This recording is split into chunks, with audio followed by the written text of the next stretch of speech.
Di ba na kayo ng fried chicken? Habang nanonood ng TV. Anong palabas yun? Aba! Si Todd Tiss and Toot pala yan eh. Kaya pala ikaw ganado. Naku po, nakain ng fried chicken habang nanonood. Aba, maganda pala kasi. Ang palabas sa TV. Matamis ba? Matamis ba yan? Hindi pala. Masarap pala. Hindi pala matamis.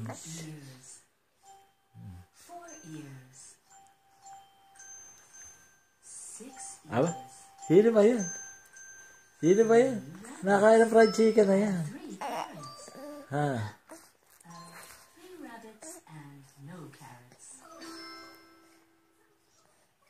Yun. Yun, ano sabi? Yun, what time is it now? It's TV time. Aba? Manonood ka din ng TV?